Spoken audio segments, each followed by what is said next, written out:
जो ना हो प्रभु, उसको इन कथा में जो हम लोग आ रहे हैं आपको हथेली दिखा रहे हैं, तो आप हमारी किस्मत और भाग्य में जो कुछ हमारे लिए उपयोगी हो, जो हमारे लिए आवश्यक हो, उस चीज को आप इन हथेलियों में रख दीजिएगा, लिख दीजिएगा, हमारी किस्मत झोलियों से भर दीजिएगा।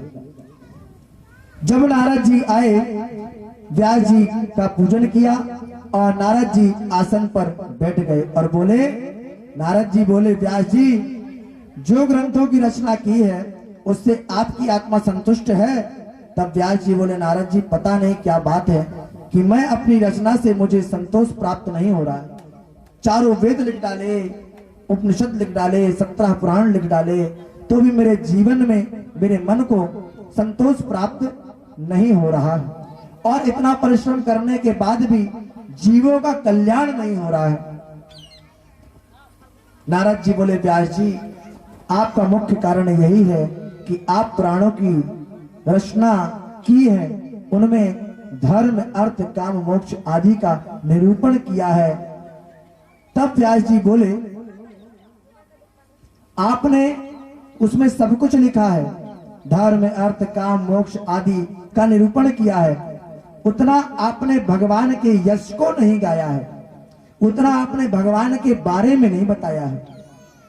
लिखा तो आपने सब कुछ, पर भगवान को कैसे प्राप्त किया जाए, भगवान के यश कीर्ति को आपने उसमें नहीं गाया है।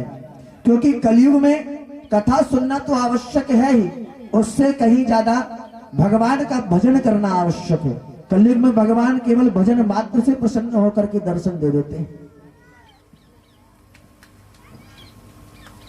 तब व्यास जी बोले, ये कैसे? तब नारद जी अपना जीवन चरित्र बताते हैं, पूर्व जन्म की कथा, नारद जी का जो पूर्व जन्म की कथा है उसको सुनाते हैं। अहम पुरातीत भवे भवम मुने है। नारद जी बोले, पूर्व जन्म में मैं एक दासी का पुत्र था, जो मेरी माँ इधर उधर सेवा करके मेरा पालन करती थी। एक बार क्या हुआ, कुछ संत चातुर्मास करने आए थे। उस समय मैं छोटा बालक था और मेरी माँ उन संतों की सेवा करती थी। मैं भी अपनी माँ के साथ संतों की सेवा में रहता था और संत मुझे भी मेरे अनुरूप सेवा प्रदान किया करते थे। कभी कहते ठाकुर जी के लिए चंदन घिस दो, कभी कहते पुष्प लाने के लिए बोल देते। इस प्रकार से मैं उनकी सेवा करता था। नारद जी व्यास जी से बोले, मोहन संतों का जूठन प्रसाद पाता था। अब देखिए यहाँ पर बात आती है कि क्या किसी का जूठन खाना चाहिए या नहीं खाना चाहिए। गुरु, ब्राह्मण, माता पिता और भगवान को जो भोग लगाते हैं, वैसे तो प्रयास ये करना चाहिए कि गुरु जी ने भोजन किया है और गुरु जी के भोजन में मनी मन में उनसे कहना नहीं है अपन को, गुरु जी आप खा रहे हो थोड़ा छोड़ देना ना। मन में ऐसा विचार लाना कि प्रभु गुरु जी भोजन कर रहे हैं, आप इनके मन में, हृदय में बैठ करके ये कहिए कि गुरु जी थोड़ा सा कुछ प्रसाद जो है वो उसमें छोड़ दें थाली, और उस थाली का जो प्रसाद है वो आपको पा लेना चाहिए। जैसे माता पिता ने भोजन किया और उस थाली में अगर भोजन छूट गया हो तो उस भोजन को पुत्र पाने का अधिकारी है। गुरु, ब्राह्मण, संत की थाली में अगर कुछ छूट गया है तो उस प्रसाद को पाने का अधिकारी, उसको जूठा नहीं बोला जाएगा कि वो जूठा भोजन नहीं। हाँ, अन्य जगह अगर आप भोजन करते हैं तो अन्य लोगों का जूठा जो है वो नहीं खा सकते हैं, पर गुरु, ब्राह्मण, माता पिता, इनका जूठा जो है वो आप सभी प्राप्त कर सकते हैं। क्योंकि ये जूठा जूठा नहीं है, वो तो प्रसाद है, वो तो प्रसाद है, उसको आप पा सकते हैं। क्योंकि सबसे उत्तम भोजन भी तो माँ के ही हाथ का माना जाता है और माना गया है, क्योंकि माँ के हृदय में तो वात्सल्य भाव रहता है और ऐसा भाव बनाने वालों का होगा, उसी तरह खाने वाले के ऊपर प्रभाव पड़ता है। लेकिन आज की स्थिति को देख करके क्या कहना, सब लोग जानते हैं कि भोजन बनाने में भी कितना कष्ट होता है। जब भोजन बनाने में कष्ट होता है तो भोजन करने वाले को ऑलरेडी कष्ट होता है ना। तो जैसा भाव आप रखेंगे भोजन बनाते समय, वैसा ही भाव जो है भोजन करने वाले का बनेगा।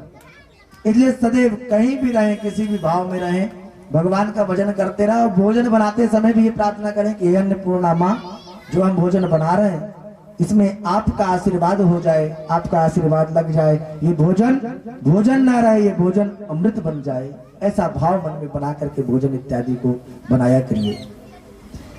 नारद जी बोले, व्यास जी,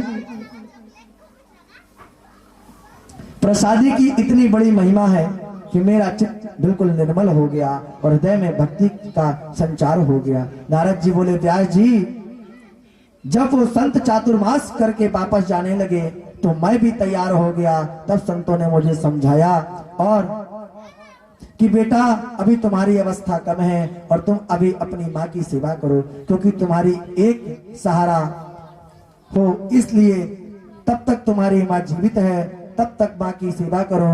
और हम तुम्हें एक मंत्र प्रदान कर रहे हैं, तुम उसी मंत्र का निरंतर जाप करना। ओम नमो नमो भगवते तुभ्यं वासुदेवाय धीमहि प्रद्युम्नाय निरुद्धाय नमः संकर्षणाय च। और मंत्र प्रदान करके चले गए और मैं माया मोह में फंस करके माँ के पास रहने लगा। नारद जी बोले, व्यास जी, एक दिन की बात है कि मेरी माँ सायं के समय में गौ दोहन के लिए गई और वहीं पर मेरी माँ को एक काले सर्प ने काट लिया, जिससे मेरी माँ की मृत्यु हो गई। तो मैंने इसे भगवान की कृपा ही समझी। अच्छा, नारद जी जो थे ना, वो ये कहते थे जो कुछ भी हो रहा सब भगवान की कृपा से हो रहा। अब कह रहे हैं कि माँ को सर्प ने काटा भी, तो उसमें भी क्या करे, भगवान की कृपा थी इसीलिए काटा है? मैंने अपनी माँ की अंतोष्टि क्रिया करके भगवान को पाने के लिए मैं उत्तराखंड की ओर चल दिया और वहां जाकर के एक पेड़ के नीचे बैठ करके भगवान का भजन करने लगा। फिर कुछ दिनों के बाद भगवान अपनी एक झलक प्रदान की और फिर हृदय से गायब हो गए। तब मैं व्याकुल होकर के भगवान को इधर उधर खोजना प्रारंभ कर दिया। तभी आकाशवाणी से के माध्यम से मुझे आदेश मिला कि बेटा, अभी तुम्हारा भजन पूरा नहीं हुआ, इसलिए तुम अभी भजन करो। यह शरीर पूरा होने के बाद अगले जन्म में मैं तुम्हें मेरा दर्शन प्राप्त होगा। मैं भगवान की आज्ञा मान करके भजन करने लगा और कुछ समय के बाद उस जंगल में आग लगी, जिससे मेरा शरीर पूरा हो गया और मैं दूसरे जन्म में भगवान की कृपा से ब्रह्मा जी का मानस पुत्र नारद हुआ। बोले नारद जी महाराज की जय। नारद जी बोले, व्यास जी, भगवान की कृपा से इस जन्म में मुझे लक्ष्मी जी की वीणा प्रदान की और इस वीणा को लेकर के मैं निरंतर भगवान की कथा और लीला को गाता रहता हूँ और हर जगह भ्रमण करता रहता हूँ और देवता भी मेरा सम्मान करते हैं और दैत्य भी मुझे अपना मानते हैं। इस प्रकार से नारद जी व्यास जी से अपने ऊपर की भगवत कृपा के विषय में बतलाए हैं और व्यास जी को भागवत जी का ज्ञान देकर के नारद जी चले गए। नारद जी के जाने के बाद व्यास जी ने गणेश जी का स्मरण करके गणेश जी के माध्यम से भागवत जी की रचना की है। रचना किसने की है? गणेश जी ने। बताया तो व्यास जी ने, पर जो लिखावट है, लिखावट जो है, लेखक जो थे वो कौन थे? भागवत जी, गणेश जी, है ना। बता, व्यास जी महाराज रहे थे, पर लिखने वाले कौन थे? गणेश जी ने, है ना, क्योंकि बुद्धिमानी में सबसे बड़े देवता भी वही थे, है ना। तो व्यास जी ने बताया है और लिखावट किसकी है? गणेश जी महाराज की, है ना। बोले गणेश जी महाराज की जय। व्यास जी ने भागवत जी की रचना करने के बाद विचार करने लगे कि भागवत जी अध्ययन किसको कराया जाए, कौन भागवत जी का अध्ययन करेगा। इसके अधिकारी तो सुखदेव जी हैं यहाँ पर, लेकिन सुखदेव जी जन्म लेते ही वन की ओर चले गए और ब्रह्म चिंतन में बैठ गए। तब व्यास जी अपने कुछ शिष्यों को भागवत जी के कुछ श्लोकों को सिखाकर वन की ओर भेज दिया। तब शिष्य सुखदेव जी के पास पहुंच करके पहले श्लोक गाया। वरहा पीड़म नटवर बपु कर्णयो कर्णकारम विप्रवासम कनक कपिशम वैजयंतीम चमालाम इस श्लोक में भगवान के दिव्य सुंदर स्वरूप के विषय में बताया गया। भगवान का कितना सुंदर स्वरूप है, भगवान का मुख कमल स्वरूप है, सुंदर घुंघराले केसों की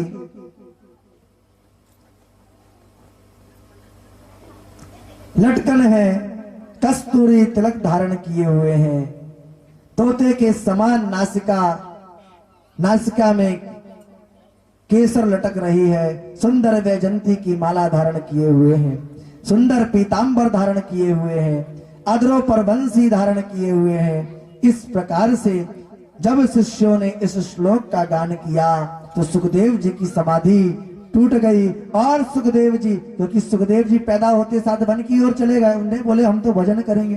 पर व्यास जी के शिष्यों ने जब वन में जाकर के इतनी सुंदर भगवान का भाव बनाया कि सुखदेव जी जो समाधि में बैठे थे कि हम समाधि में बैठ गए।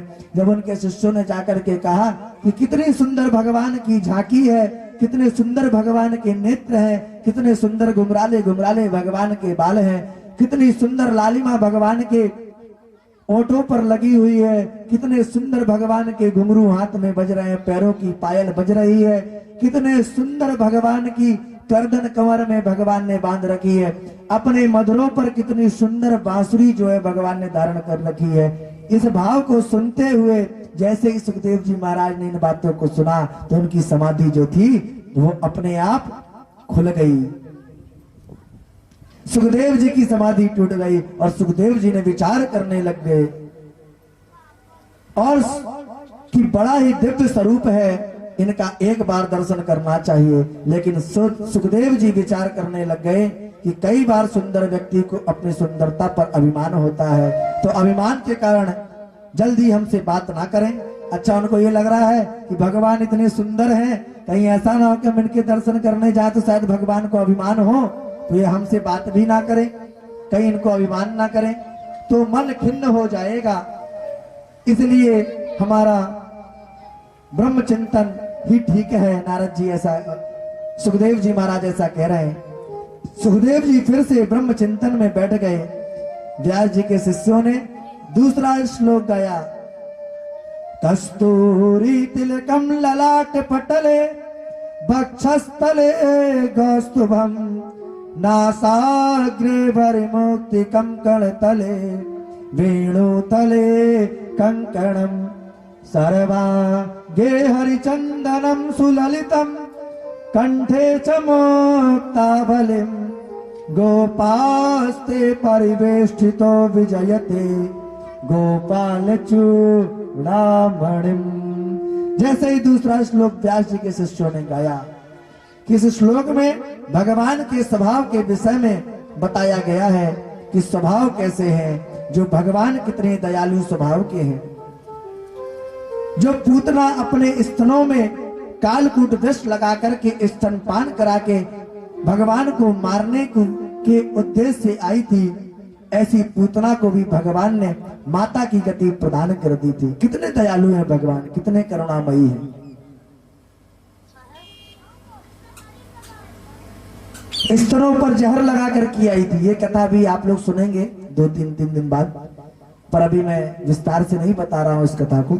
पूतना ने अपने स्तनों पर जहर लगा करके आई कन्हैया को मारने के लिए, पर भगवान कितने दयालु हैं, कितने करुणामयी हैं कि भगवान ने वही गति जो उन्होंने अपनी माता को प्रदान की थी, वही गति पूतना को भी प्रदान की है भगवान ने। कितने दयालु हैं, कितने करुणामयी हैं।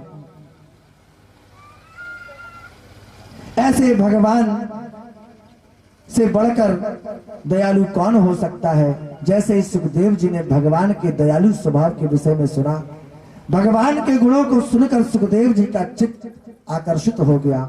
सुखदेव जी ने व्यास जी के शिष्यों से कहा कि सुनाओ, आगे और सुनाओ। तब व्यास जी के शिष्यों ने कहा, ऐसे 18,000 श्लोक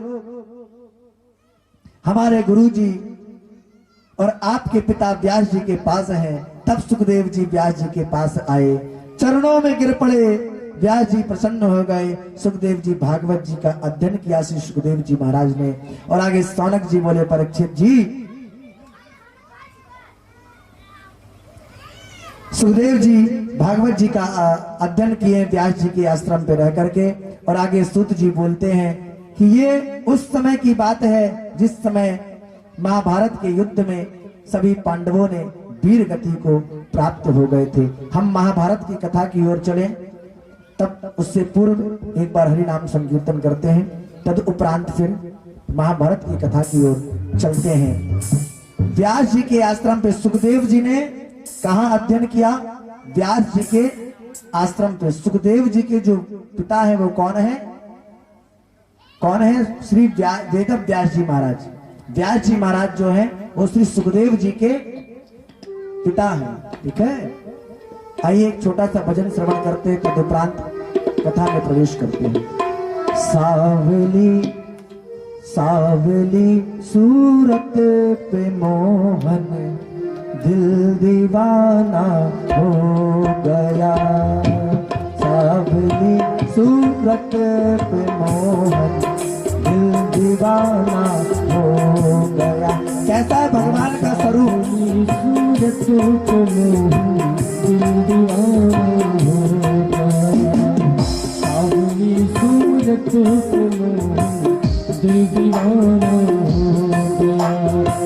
दिल दीवाना हो गया मेरा, दिल दीवाना हो गया। दिल दीवाना हो गया मेरा, दिल दीवाना हो गया। दिल दीवाना हो गया मेरा, दिल दीवाना हो गया। सावली सूरत पे मोहन दिल दीवाना हो गया। सावली सूरत पे मोहन दिल दीवाना हो गया।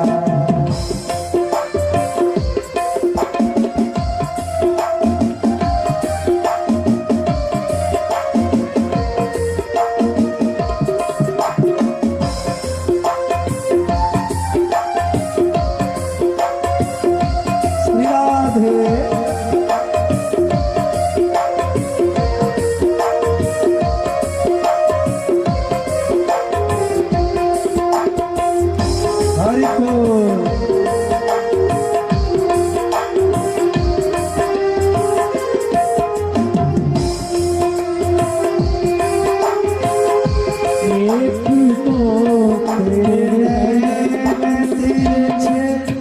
दूसरा का जल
तीसरा तीसरा मुरली बजाना दिल दीवाना हो गया।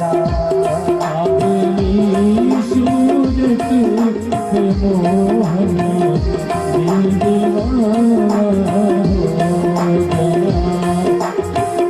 सावली सूरत पे मोहन दिल दीवाना हो गया।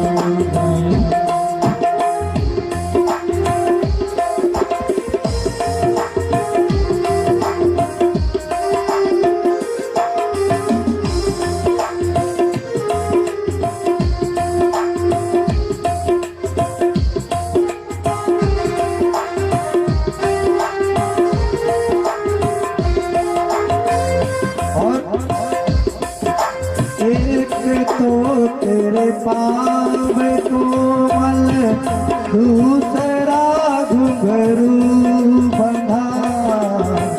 एक तो तेरे पाँव कोमल दूसरा घुंघरू बंधा। तीसरा तीसरा घुंघरू का बजना दिल दीवाना हो गया।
बोलिए सावरिया सेठ सरकार की। सुत जी महाराज आगे कहते हैं कि ये उस समय की बात है जिस समय महाभारत के युद्ध में सभी पांडवों ने वीर गति को प्राप्त हो गए और अंत में भीमसेन ने अपनी गदा से दुर्योधन की जंघा को तोड़ दिया। और गदा युद्ध में मर्यादा होती है कि गदा प्रहार कमर के नीचे नहीं किया जा सकता है, किंतु भीमसेन दुर्योधन की जंघा पर गदा इसलिए मारी जिससे जिस समय क्रीड़ा भवन में दुशासन द्रौपदी जी को लाया था उस समय दुर्योधन ने कहा कि दुशासन द्रौपदी को मेरी जंघा पर ला करके बैठाओ। तभी भीमसेन ने कहा था दुर्योधन तेरी जंघा पर तभी भीमसेन ने कहा था दुर्योधन तेरी जंघा पर द्रौपदी नहीं मेरी गदा बैठेगी। एक कारण ये था, दूसरा कारण ये भी था जब दुर्योधन के सभी साथी मारे गए तभी दुर्योधन मानधारी के पास गया और रोने लगा। तब गांधारी को दया आ गई और गांधारी ने दुर्योधन से कहा पुत्र तुम स्नान करके मेरे पास निग्नवस्त होकर के आ जाओ, मैं पट्टी खोल करके तुम्हें एक बार देख लूंगी तो तुम्हारा शरीर वृक्ष का हो जाएगा। दुर्योधन नग्न होकर के गांधारी के पास जाने लगा। तभी बीच में दुर्योधन को ठाकुर जी मिल गए। तब ठाकुर जी बोले दुर्योधन ऐसी स्थिति में तुम कहां जा रहे हो? तब दुर्योधन ने कहा कि मां की आज्ञा है। तब ठाकुर जी बोले, तुम भले ही गांधारी के पुत्र हो, किंतु अब तुम में छोटे नहीं हो, लेकिन तुमने मर्यादा का पालन कब किया है? ऐसा बोलकर ठाकुर जी चले गए। तब दुर्योधन ने शर्म के कारण कुछ स्थानों को केले के पत्तों से ढक लिया। जब दुर्योधन गांधारी के पास गया तो गांधारी ने अपने आंखों की पट्टी खोल करके उसके पूरे शरीर को देखा, और जहां जहां दृष्टि पड़ी वहां वहां दुर्योधन का शरीर वृक्ष के समान हो गया, लेकिन जो स्थान ढका हुआ था वह कच्चा ही रह गया। तब भगवान ने भीमसेन को इशारा किया कि तुम इसके जंघा पर गदा का प्रहार करो। भीमसेन जैसे ही जंघा में गदा मारी तो दुर्योधन की जंघा टूट गई। उसी समय बलराम जी पहुंच गए और बलराम जी ने देखा कि भीमसेन युद्ध में मर्यादा का उल्लंघन किया है। तब बलराम जी भीमसेन को मारने के लिए दौड़े। तब ठाकुर जी दाऊ जी का चरण पकड़ लिए।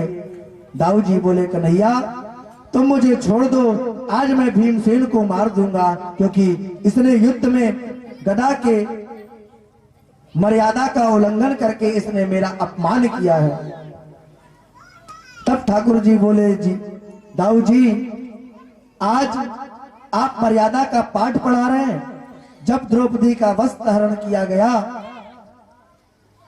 तब क्या मर्यादा थी? लज्जागृह में जलाना क्या मर्यादा थी? भीमसेन को विष देना क्या मर्यादा थी? उस समय आप मर्यादा का पाठ लेकर तो नहीं आए थे। जैसे ही दाऊ जी की बात सुनी तो बहुत दुख हुआ, और दाऊ जी बोले, ये दुष्ट इसी योग है। ऐसा कहकर के दाऊ जी द्वारिका चले गए। पांडव अपने शिविर में आ गए। जब पांडव चले गए तब दुर्योधन के पास अश्वत्थामा आया और बोला, मित्र दुर्योधन, आज तुम्हारी ऐसी दशा देख करके मेरे मन में बहुत दुख हो रहा है। तुम्हारा शरीर में अपने आंखों से देखा हूं, और आज ऐसी दशा हो गई कि तुम्हारे इस शरीर के शीघ्र कोने नुच रहे हैं। मित्र, इसका कारण यही है, तुमने युद्ध में ऐसे लोगों को सेनापति बनाया था जो बाहर से तुम्हारे पक्ष में युद्ध कर रहे थे, किंतु विजय श्री पांडवों की ही चाह रहे थे। भले ही वो हमारे पिता द्रोणाचार्य ही क्यों ना रहे हो। यदि तुम मुझे सेनापति बनाया होता तो आज तुम्हें ये दिन नहीं देखना पड़ता। तब दुर्योधन बोला, ये दिन नहीं देखना पड़ता। तब दुर्योधन बोला, अभी क्या हो गया है? अभी तो मैं जीवित हूं। दुर्योधन ने अपनी रक्त से अश्वत्थामा को सेनापति के रूप में मस्तक पर तिलक कर दिया। आज जिस ब्राह्मण के मस्तक में रोली, अक्षत आदि से तिलक होना चाहिए, आज उसका तिलक एक अधर्मी क्षत्रिय के रक्त से तिलक हो रहा है। अश्वत्थामा की बुद्धि पहले से भ्रष्ट थी, और रक्त से तिलक हो जाने के बाद और भ्रष्ट हो गई। अश्वत्थामा पांडवों पर विजय प्राप्त करने के लिए निकला और विचार करने लगा कि पांडवों से युद्ध में जीता नहीं जा सकता। ऐसा क्या उपाय किया जाए जिससे पांडव मारे जाएं। ये विचार करते करते उसे रात में नींद नहीं आई। वह रात्रि के समय एक पेड़ के नीचे लेटा हुआ था। तभी उसने देखा कि कुछ उल्लू रात्रि में कौवे को मार रहे हैं। उसने उल्लुओं को अपना गुरु बनाया और तुरंत ही निर्णय लिया कि पांडवों के ऊपर रात्रि में सोते समय आक्रमण करना चाहिए। ऐसा सोच करके अश्वत्थामा रात्रि में ही पांडवों के शिविर में आक्रमण कर दिया। उसी दिन ठाकुर जी पांडवों को दूसरी जगह ले जाकर के लेकर के चले गए थे, लेकिन पांडवों के पुत्र अपने अपने पिता की शेष सैया पर सने सने, जिस सैया पर जिनके पिताजी लेटे हुए थे उसी सैया पर सहे सहे लेट गए। अश्वत्थामा जब रात्रि में पहुंचा तो पांडवों की सैया पर सोते हुए पिता और सरों को लेकर के दुर्योधन के पास पहुंचा और बोला, दुर्योधन मित्र देखो, आज ही तुमने मुझे सेनापति बनाया और मेरे माथे पर तिलक किया और मैं 5 पांडवों के सिर काट करके लाया हूँ। ये सुनकर के दुर्योधन बहुत खुश हुआ और बोला, लाओ मित्र, मुझे भीमसेन का सर दो। उसने जो सबसे बड़ा सर था उसे दुर्योधन के हाथ में दिया। जब दुर्योधन दोनों हाथों से सर को दबाया तो वह सर फूट गया। दुर्योधन ने कहा, मित्र, ये भीम का सर नहीं है। अरे जिसके सर में मैं गदा मारता था तो उस समय भीम के सर से चिंगारी निकलती थी। ये भीम का सर नहीं है। तुम गलत पांडवों के पुत्रों को सर को लेकर के आए हो। तुमने तो आज ऐसा कर दिया कि हमारे कुल में कोई जल देने वाला भी नहीं छोड़ा। दुर्योधन बोला, अश्वत्थामा, तू यहां से चला जा, अब तुझे पांडव जीवित नहीं छोड़ेगा। अश्वत्थामा वहां से निराश होकर के वहां से भाग गया और दुर्योधन को श्राप था कि जब तुम्हें एक साथ दुख और सुख दोनों होगा तभी तुम्हारी मृत्यु होगी। तो यहाँ पर दुर्योधन को पांडवों के सर कटना सुनकर के खुशी हुई और पांडवों के पुत्रों के सरों को देख करके दुख हुआ। इससे दुर्योधन की मृत्यु हो गई। जब माता द्रौपदी ने सुना कि मेरे 5 पुत्रों के सर काट लिए गए तो द्रौपदी जी जोर से चिल्ला करके दौड़ी और पुत्रों को देख करके रोने लगी। और उसी समय पांडव भी आ गए हैं। अर्जुन द्रौपदी जी को बहुत समझाए और कहा, देवी तुम चिंता मत करो, मैं अभी तुम्हारे पुत्रों का बदला लेता हूं। जिस नीच ब्राह्मण ने पुत्रों के सरों को काटा है उसको मैं मार करके तुम्हारे सामने लाता हूं। अर्जुन भगवान श्री कृष्ण को लेकर के अश्वत्थामा का पीछा किए और अश्वत्थामा देखा कि मेरे पीछे अर्जुन आ रहा है तो भय के कारण अर्जुन के ऊपर अश्वत्थामा ने ब्रह्मशस्त्र का प्रयोग कर दिया। जब अर्जुन ने देखा कि अश्वत्थामा ब्रह्मशस्त्र का प्रयोग कर रहा है तब अर्जुन भगवान की शरण ले ली। कृष्ण कृष्ण महाभागो भक्तानाम भयंकर तमेको दाहमाना च पर्यर्गोषि संदेह। अर्जुन बोले, हे महाभाव श्री कृष्ण, आप अपने भक्तों के दुख को दूर करने वाले हैं। आप इस अश्वत्थामा के ब्रह्मास्त्र से मेरी रक्षा कीजिए। तब भगवान बोले, अर्जुन तुम भी ब्रह्मास्त्र का प्रयोग कर दो। जब अर्जुन ने ब्रह्मास्त्र का प्रयोग कर दिया तो जब आपस में दोनों ब्रह्मास्त्र टकराए गए तो भयंकर अग्नि प्रकट हुई। सबको ऐसा लगा कि आज सब कुछ जल जाएगा। तब भगवान अर्जुन से बोले, दोनों ब्रह्मास्त्र अर्जुन वापस कर लो। अर्जुन दोनों ब्रह्मास्त्र को वापस किए और अग्रभाग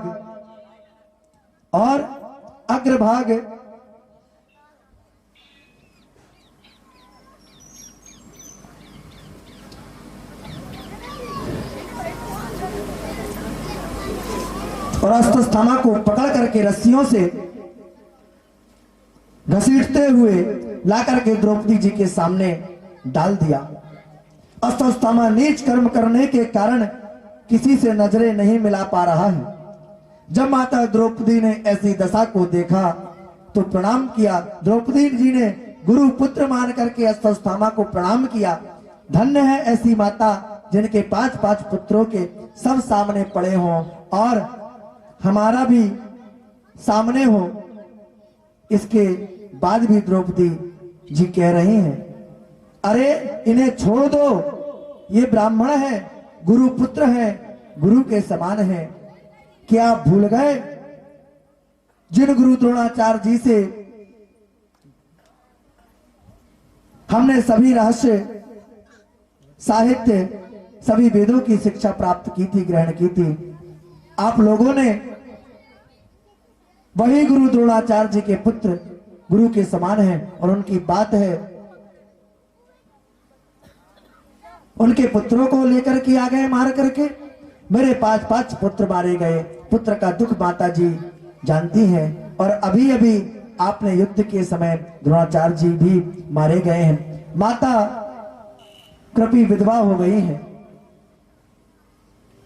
द्रोणाचार्य जी की पत्नी का नाम गोमती, और अभी माता गोमती पति के शोक से उभर नहीं पाई हैं और मेरे सहारे के लिए आप लोग हैं। किंतु यदि आप इन्हें मार देंगे तो यदि आप इन्हें मार देंगे तो गुरु माता किसके सहारे जीवित रहेंगी। अभी तो मैं पुत्रों से वंचित हो गई हूं, ऐसा ना हो कि गुरु माता के श्राप से मुझे अपने पत्नियों से वंचित रहना पड़े। द्रौपदी जी की बात सुनकर के सभी ने अनुमोदन किया। द्रौपदी जी की वाणी में धर्म है, न्याय है, करुणा भरी पड़ी है और इनकी निष्कपट वाणी है। द्रौपदी जी की बात सुनकर के सबके नेत्रों में जल भर आया। किंतु बीच में भीम जी बोल पड़े, नहीं अर्जुन, इसे मत छोड़ना। यदि तुम इसे छोड़ दोगे तो मैं इसे मार दूंगा, क्योंकि इस दुष्ट ने हमारे सोए हुए 5 पुत्रों का वध किया है। जब भीमसेन अपनी आज्ञा प्रदान की तब अर्जुन धर्म संकट में पड़ गए, क्योंकि भीमसेन बड़े हैं और युधिष्ठिर जी भी बड़े हैं। अब किसकी बात मानी जाए यह सोच करके अर्जुन बड़े चिंतित हो गए। भगवान कोई समाधान कीजिए, निकालिए। तब भगवान मुस्कुराते हुए बोलते, भगवान कहते, अर्जुन, शास्त्र का कहना है ब्राह्मण कैसा भी हो उसका वध नहीं करना चाहिए, और आतहाई कोई भी हो उसे छोड़ना नहीं चाहिए। अर्जुन बोले, भगवान आप कैसी बात कर रहे हैं, मेरे समझ में नहीं आ रहा है। फिर बोले भगवान, अर्जुन, शास्त्र यही कहता है, जो शास्त्र कहता है उसे मैं तुम्हें बता दिया हूं। अर्जुन भगवान के इशारे को समझ गए और अश्वत्थामा के मस्तक से मणि निकाल लिया और सिर को मुड़वा करके 5 चौरी मुड़वा करके एक तरफ की मूंछ को भी मुड़वा दिए। ब्राह्मण का अपमान ही उसके मृत्यु के बराबर है। किसी ब्राह्मण का अपमान ही उसका वध है। इसलिए प्रयास किया करिए कि कभी किसी ब्राह्मण संत गुरु का अपमान ना हो पाए। उसका अपमान कर उसकी जीविका बंद कर दो। ब्राह्मण का यही वध है। अगर कोई ब्राह्मण का काम धंधा चल रहा, पूजन पाठ चल रहा है और आप उसको उस जगह से बंद कर दो तो इतना ही कर देते हैं तो अपन उसका वध जो है वो हो जाता है। और ब्राह्मण का शरीर से वध नहीं किया जाता है। पांडवों ने अश्वत्थामा को अपमानित करके भगा दिया। इसके बाद ठाकुर जी द्वारकापुरी जा रहे थे। ठाकुर जी रथ में विराजमान हो रहे थे, एक पैर रथ में रखे हुए थे। उसी समय अभिमन्यु जी की पत्नी उत्तरा जी भय में व्याकुल होकर के भगवान की शरण में आई हैं और भगवान से निवेदन किया है,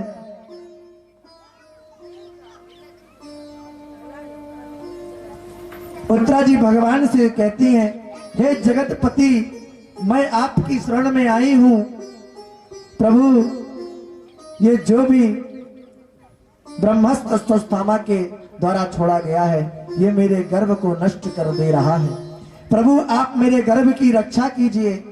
यदि मेरा गर्भ नष्ट हो जाएगा तो आपकी भक्ति कलंकित हो जाएगी, आपकी भक्ति में दया दाग लग जाएगा। कल लोग यही बोलेंगे कि देखो, जिस वंश में स्वयं भगवान रक्षा करते थे आज उस कुल में कोई दीपक जलाने वाला नहीं बचा। भगवान उत्तरा जी के भाव को सुनकर के भाव विभोर हो गए और विचार किए कि ऐसी निष्काम भक्ति तो हमारी मां बनने योग्य है। उसी समय भगवान सूक्ष्म रूप धारण करके उत्तरा जी के गर्भ में प्रवेश किए हैं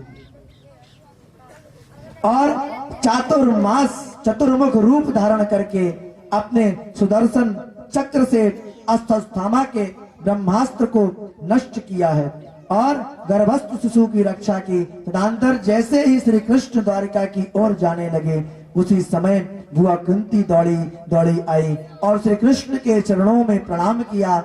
उसी समय भगवान श्री कृष्ण ने कहा, बुआ आप कहाँ उल्टी गंगा क्यों बहा रही हो? प्रणाम तो मुझे करना चाहिए, आप क्यों कर रही हो? बुआ कुंती ने कहा, प्रभु आज तक आपने मुझे धोखे में रखा, अब मैं आपको जान गई कि आप कौन हैं। आप ही तो परम पिता परमेश्वर हैं। इसके बाद भगवान ने बुआ कुंती से कहा कि बुआ जी मैं आपको कुछ नहीं दे पाया हूं, जाते जाते आप भी कुछ मांग लीजिए।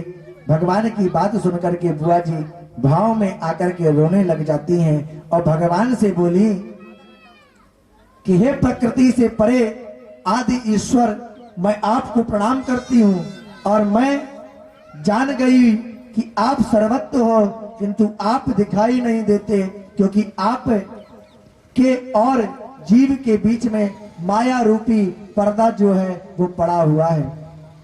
इस ज्ञान को मैं आप लोगों को एक दृष्टांत के माध्यम से समझा देता हूं।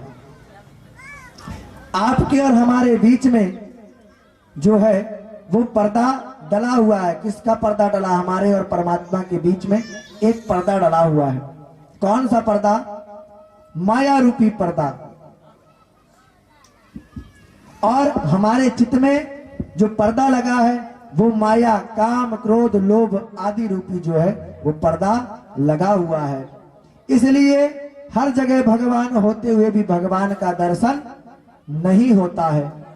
तो माता कुंती कहती हैं, मैं तो बस इतना जानती हूं कि कृष्णाय वासुदेवाय देवकी नंदनाय च नंद गोप कुमाराय गोविंदाय नमो नमः, कि आप मेरे भैया वसुदेव देवकी और नंद यशोदा के पुत्र हैं और गायों के रक्षक गोविंद हैं। इसके अतिरिक्त मैं कुछ नहीं जानती हूं। और आपने कहा बुआ मैं आपको कुछ नहीं दे सका। अरे जितनी कृपा आपने मेरे ऊपर की है उतनी कृपा आप अपने माता देवकी के ऊपर भी नहीं की है। आपकी माता देवकी कंस के कारागृह में बहुत दिनों तक कष्ट भोगना पड़ा है उनको। उनके 6 पुत्र मारे गए, किंतु आपने रक्षा नहीं की। किंतु मेरे ऊपर जहां जहां संकट आया है, माता कुंती कहती है कि जहां जहां मेरे ऊपर संकट आया है आपने बार बार मुझे और मेरे पुत्रों की सहित सभी विपत्तियों से मुक्ति दिलाई है। ये सब आपकी ही कृपा थी। यदि आपने रक्षा ना की होती तो आज हमारा शरीर भी नहीं रहता। और इन वचनों को प्रभु बचपन में भीष्म को विष दिया गया तो वहां आपने रक्षा की। लज्जागृह में आप आग लगा करके हम सबको जलाने का, लज्जागृह में आग लगा करके हम सबको जलाने का प्रयत्न किया गया। प्रभु वहां भी आपने ही हमारी रक्षा की।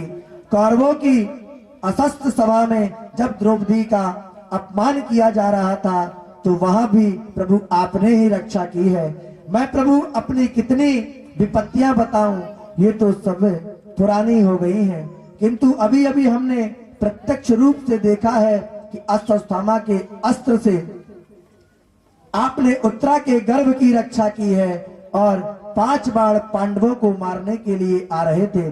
प्रभु मैं सभी संकटों से आप हमारी रक्षा की है।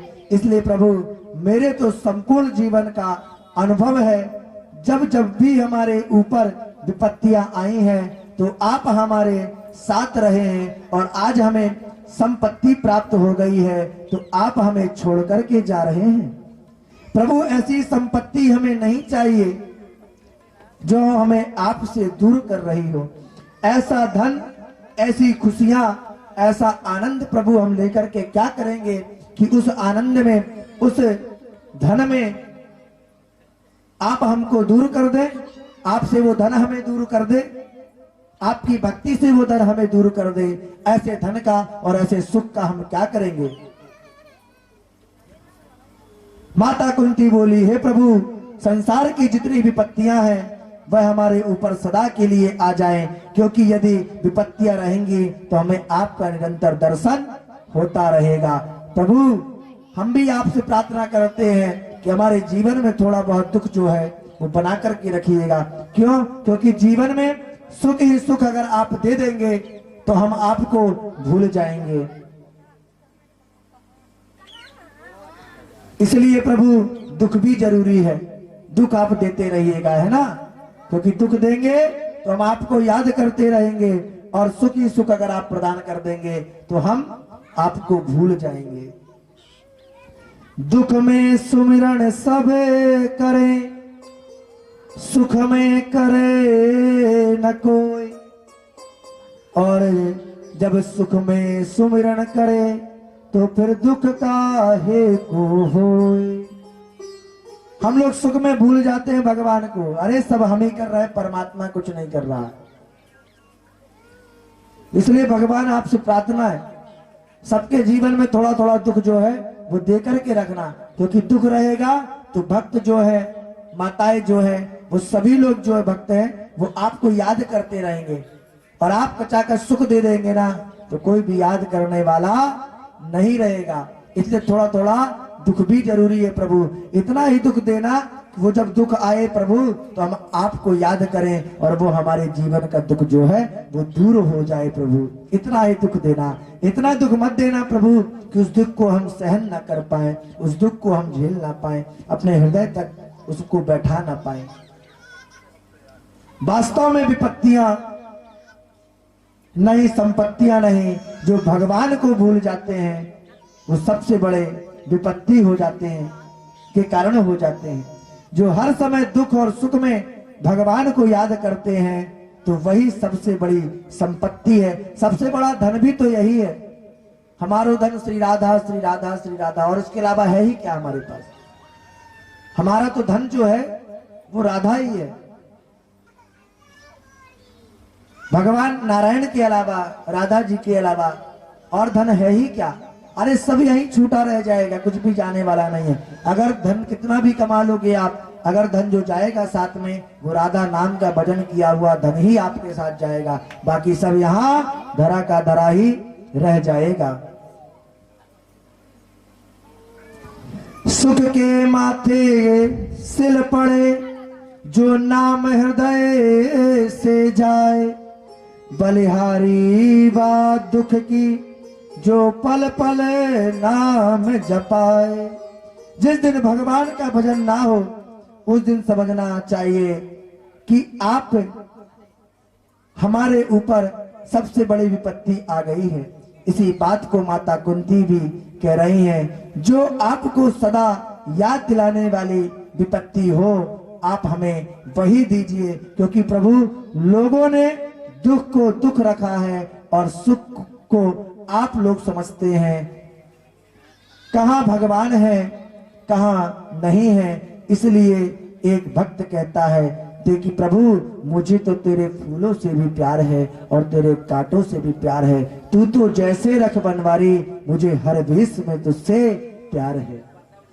भगवान आप हमें कांटों में भी चलवाओगे, कष्ट भी दोगे तो हमें वो भी मंजूर है। प्रभु आप तो फूल भी दोगे, जैसे अपन कभी पूजा करते हैं तो माला चढ़ाते फूल चढ़ाते वो गिर जाता है ना, तो भगवान हमको आशीर्वाद देता है। प्रभु आप हमें फूल भी देंगे तो भी हमें प्रेम है आपसे, और आप अगर कांटे भी गिरा करके देंगे तो भी हमें आपसे प्रेम है। प्रभु हम आपको कभी भूले नहीं, इतनी कृपा बना करके रखिएगा। तो दुख भी अपना और सुख भी अपना, सब कुछ अपना ही है, सब कुछ अपना ही है प्रभु। और मैं आपको कभी भूलू नहीं प्रभु, आप इतनी कृपा करिएगा प्रभु हमने। और जब भगवान आप इतनी कृपा करेंगे तो हम आपसे कैसे भूलेंगे आपको। आपसे मिलना भी तो चाहेंगे कि प्रभु आप हमें अपना दर्शन जो है वो देते रहिएगा। बोले वृंदावन बिहारी लाल की, कृष्ण कन्हैया लाल की, श्रीमद् भागवत महापुराण की। कौन कौन भगवान से मिलना चाहता है? बस, बाकी लोग नहीं मिलना चाहते। भगवान से कौन कौन मिलना चाहता है? यजमान जी, आप नहीं मिलना चाहते? इतना बड़ा भागवत का आयोजन करवाया आपने, आप भगवान से नहीं मिलना चाहते? हाथ उठा करके बताइए कि हम भगवान से मिलना चाहते हैं। मिलना चाहते हैं, हम तो मिलना चाहते हैं। आप मिलना चाहते हैं? आचार्य जी लोग नहीं मिलना चाहते क्या हमारे? सब लोग मिलना चाहते हैं। चलिए अपन लोग भगवान से मिलते हैं, ढूंढने का प्रयास करते हैं। अब देखते हैं किसकी किस्मत में भगवान मिल जाते हैं। ढूंढने का प्रयास करते हैं भगवान को, है ना। कहां कहां ढूंढेंगे सुनिएगा आप लोग, है ना। सावरे से मिलने का, सावरे से मिलने का सत्संग ही बहाना है। चलो सत्संग में चले, चलो सत्संग में चले, हमें हरि गुण गाना है। सावरे से मिलने का सत्संग ही बहाना है। शांति से मिलने का सत्संग ही बहाना है। शांति मिलने का सत्संग ही बहाना है। अगर श्याम सुंदर से मिलना है, कन्हैया से मिलना है, तो क्या बहाना है? सत्संग। ये सत्संग की पीढ़ी है ना, सत्संग ही बहाना है। चलो सत्संग में चले, चलो सत्संग में चले, हमें हरि गुण गाना है। श्याम सत्संग में चले, हमें हरि गुण गाना है। शांत मिलने का सत्संग ही बहाना है।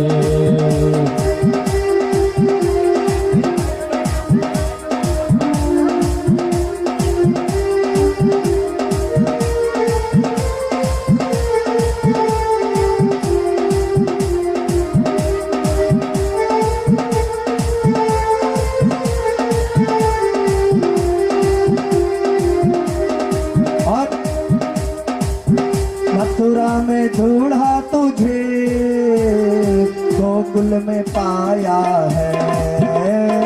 मथुरा में ढूंढा तुझे, गोकुल में पाया है।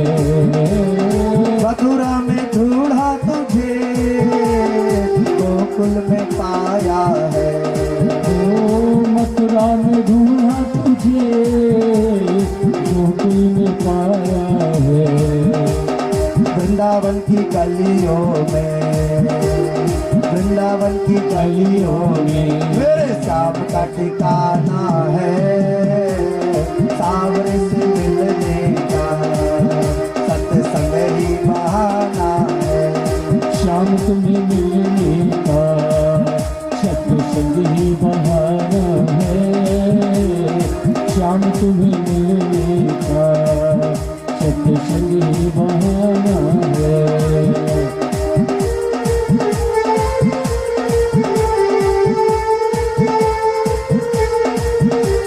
बोले वृंदावन बिहारी लाल की, श्याम सुंदर भगवान की, वृंदावन धाम की। और बागों में ढूंढा तुम्हें, फूलों में पाया है। बागों में ढूंढा तुम्हें, फूलों में पाया है। मोगरे की कलियों में, मोगरे की कलियों में मेरे श्याम का ठिकाना है। मोगरे की कलियों में श्याम का ठिकाना है। सावरे से मिलने का सत्संग ही बहाना है। चलो सत्संग में चले, चलो सत्संग में चले, हमें हरि गुण गाना है। सावरे से मिलने का सत्संग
गोपियों ने पाया है, रवियों ने ढूंढा तुम्हें, गोपियों ने पाया है। सखियों ने ढूंढा तुझे, गोपियों ने पाया है। राधा जी के हृदय में, राधा जी के हृदय में मेरे श्याम का ठिकाना है। राधा जी के हृदय में मेरी शाम का ठिकाना है। शाम तुम्हें मिलने का सतसंग ही बहाना है।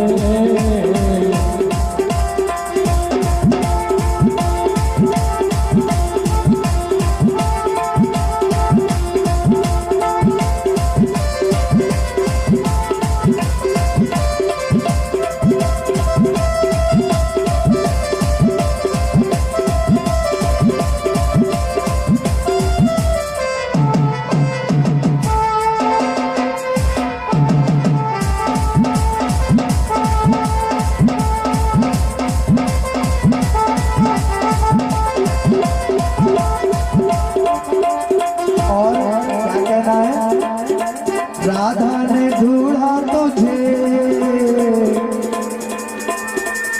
आप लोग बताइए किसने पाया है? राधा ने ढूंढा तुझे, किसने पाया? बताइए। राधा ने ढूंढा तुझे, मीरा ने पाया है। राधा ने ढूंढा तुम्हें, मीरा ने पाया है। मैंने तुम्हें पा ही लिया, मैंने तुम्हें पा ही लिया, मेरे दिल में ठिकाना है। सावर से मिलने का सतसंग ही बहाना है। शाम तुम्हें मिलने का सतसंग ही बहाना है। शाम तुम्हें मिलने का सतसंग ही बहाना है।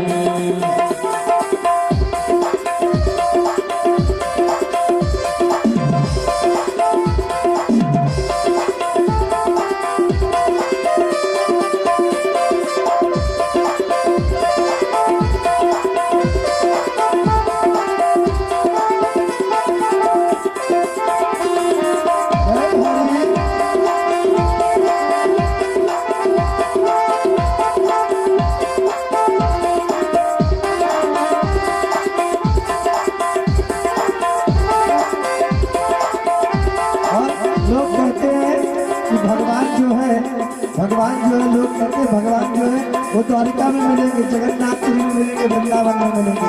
सुनिएगा भगवान कहाँ मिलेंगे? महलों में ढूंढा तुम्हें, झोपड़ी में पाया है। महलों में ढूंढा तुझे, झोपड़ी में पाया है। सुदामा जी की कुटिया में, किसकी कुटिया में? सुदामा जी की कुटिया में, सुदामा जी की कुटिया में मेरे श्याम का ठिकाना है। सुदामा जी की कुटिया में मेरे श्याम का ठिकाना। सावर से मिलने का सतसंग ही बहाना है। शाम तुम्हें मिलने का सतसंग ही बहाना है।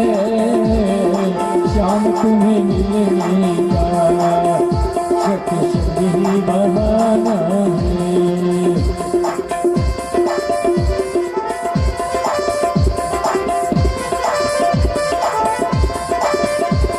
जय जय श्री राधे।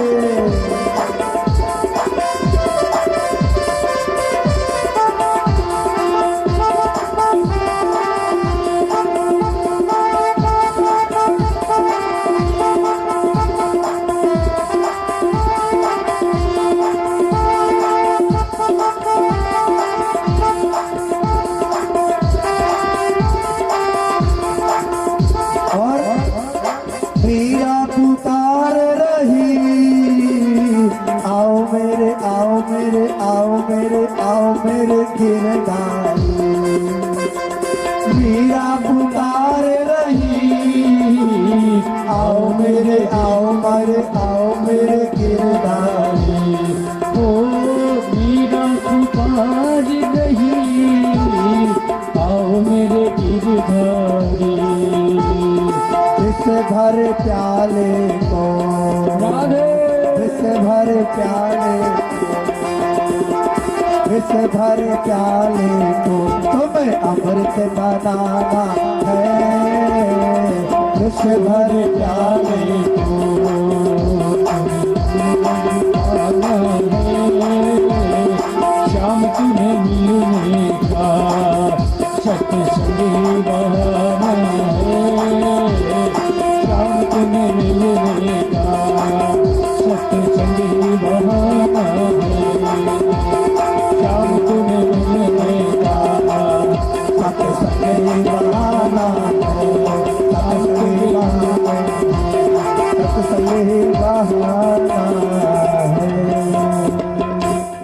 बोले श्याम सुंदर भगवान की, जय हो, राधा सहित कृष्ण भगवान की। जय हो। सावरे से मिलने का सत्संग ही बहाना है। चलो सत्संग में चले, हमें हरि गुण गाना है। सत्संग में आने के बाद हरि गुण गाना है। आज हमारे साथ साथ आप लोगों ने भी गुनगुनाया है ना भगवान के सामने कि प्रभु आपसे मिलने का सत्संग ही बहाना। सत्संग तो यहाँ चल रहा है, हम आए भी हैं, पर क्या करेंगे यहाँ आकर के? प्रभु हरि गुण गाएंगे और कुछ नहीं गाएंगे। क्या गाएंगे? हरि गुण गाएंगे, क्योंकि हरि गुण से ही तो कल्याण होना। अगर हम आपस में चर्चा पर चर्चा करेंगे। अच्छा, ये माताएं जो है ना, ये ज्यादा आवाज करती हैं। माताएं जो हैं ये आपस में चर्चा करती है। अब एक काम करना मोहित, कल से एक काम करना है, कैमरा पीछे घुमा देना है ना। देश दुनिया इनको देखे कि ये गप्पे मार रहे हैं यहाँ के लोग बैठ करके ना। कल से मेरी तरफ मत रखना, ये कैमरा जो है पीछे घुमा देना, जरा पता तो चले कितने लोग ये बातें करते हैं। सब कल फिर रात में बैठ करके अपन देखेंगे, है ना। कल से जो कैमरा है वो हम सामने की ओर लगवा देंगे, ठीक है, कि आपको देश विदेश के लोग जो है वो सभी लोग देखेंगे कि आप लोग कथा में आए हैं और चर्चा पर चर्चा कर रहे हैं ना।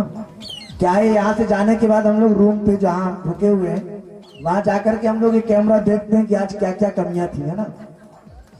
कल बहुत सारी कमियां थी, पर आज बहुत कुछ सुधार हुआ है ना। तो हम लोग ये देखते हैं और फिर देख करके काफी हम लोग आपस में हास परिहास करते हैं, हंसते रहते हैं कि बताओ यार कथा चल रही थी और ये लोग ऐसा कर रहे थे। क्योंकि अभी 4 घंटे तो हंस नहीं पाते, फिर कमरे में जाकर के यही करते हैं हम लोग रात्रि तक, देखते रहते हैं कहाँ पर क्या है, क्या हमको उसमें बीच में काटना है, क्या करना है, क्या नहीं करना है ना। जब आप लोग चर्चा करते हैं, और अच्छा चर्चा इसलिए कर रहे हैं, आप देख रहे होंगे इस मंच में जितने लोग बैठे हैं सब सिलेंडर होके बैठे होंगे। कब तक? जब तक हम बैठे रहेंगे ना, सब सिलेंडर रहेंगे, कुछ नहीं करेंगे। और मोबाइल चलाएंगे भी तो चोरी से चला रहे होंगे ये लोग मोबाइल, आप देखिएगा, है ना, चोरी से चला रहे होंगे। पर क्यों डर है? यहां कैमरा लगा है तो इनको डर है, और आपकी तरफ जगत के परम पिता परमात्मा की नजर है तो भी आप नहीं डर रहे हो। बाप रे, बड़े निडर लोग हो आप लोग, धन्य है ऐसी माताएं। हमारी तरफ कैमरा है तो हमको इतना डर है, कलाकारों को, आचार्य गणों को इतना डर है कि चर्चा नहीं कर रहे। और आप लोगों की तरफ परम पिता परमात्मा की नजर है तो भी आप लोग चर्चा कर रहे हैं। अरे कम से कम कैमरे से नहीं तो उनसे तो डरो भगवान, है? हमसे ना डरो, कैमरे से ना डरो, भगवान से तो डरो। है? उनके सामने बैठ करके भी यही चर्चा पर चर्चा कर रहे हैं। अरे चर्चा पर चर्चा के लिए 7 दिन के बाद पूरा समय है, यही करना है हमको, और करेंगे क्या हम लोग? है? जीवन में 7 ही दिन है, सोमवार से रविवार तक। इन्हीं 7 दिनों में हमको कथा भी सुनना है, और हमारे जीवन में भी 7 ही दिन है। हम जब इस संसार को छोड़ करके जाएंगे ना, तो इन्हीं 7 दिनों में से एक दिन में जाएंगे, 8वां दिन कोई नहीं होगा। होगा? अब किसी के लिए स्पेशल बनाओ तो मैं नहीं जानता, पर हमारे 7 सम्मत 7 ही दिन है, कथा के भी 7 दिन है, और मृत्यु भी जो हमारी होना है वो इन्हीं 7 दिनों में होना है। सोमवार, मंगलवार, बुधवार, गुरुवार, शुक्रवार, शनिवार, रविवार, फिर से सोमवार किसी के जीवन में नहीं आएगा, या इन्हीं 7 में से 8वां कोई अलग से नहीं आने वाला। तो चाहे ये 7 दिन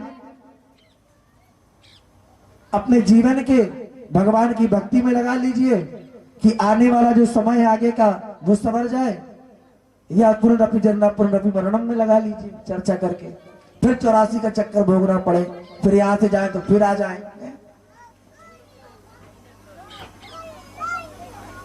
इसलिए चर्चा ना करें मेरी मां, आप कथा सुने सभी लोग, कथा आपका कल्याण करेगी, ठीक है।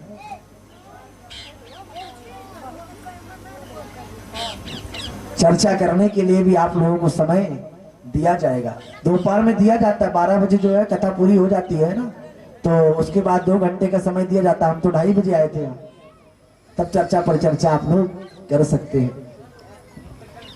अपने जीवन को धन्य बनाने के लिए चर्चा पर चर्चा मत करिए, और चर्चा पर चर्चा करेंगे तो जो भी कथा सुनी है, ये सुनने का आप प्रयास करेंगे ना, वो सब कथा आप लोग भूल जाएंगे। और क्या होता है, गेहूं के साथ साथ घुन को भी पिसना पड़ता है।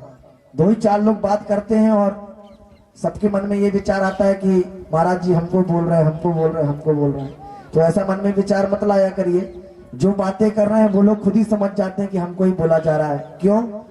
क्योंकि आपको वहां से सब नहीं दिख रहा होगा, पर कभी जब हम यहाँ से उठ जाए ना, तो मंच में आकर के यहाँ देखिएगा, खड़े होकर के यहाँ बैठे हुए व्यक्ति को सब कुछ नजर आ रहा है। हमारी नजर सभी लोगों के ऊपर है, और हम इसमें से ये भी बता सकते हैं कल कितने लोग उपस्थित हुए थे, कितने लोग आज नए हैं। यहाँ से सब समझ में आता है। आप थोड़ा सा भी हिलते डुलते हैं ना, तो कथा में अवरुद्ध पैदा हो जाता है। इसलिए आप देख रहे होंगे कि मैं आप लोगों को नहीं देख रहा हूँ कथा के समय, मैं नीचे देखने लगता हूँ, क्योंकि जब चर्चा पर चर्चा होती है ना, तो मन जो है वो भटक जाता है ना। बोले वृंदावन बिहारी लाल की, कृष्ण कन्हैया लाल की। अब भगवान कहते हैं, जिस प्रकार से मेरा भक्त मुझे भजता है, उसी तरह से मैं भी भक्तों को भजता हूं।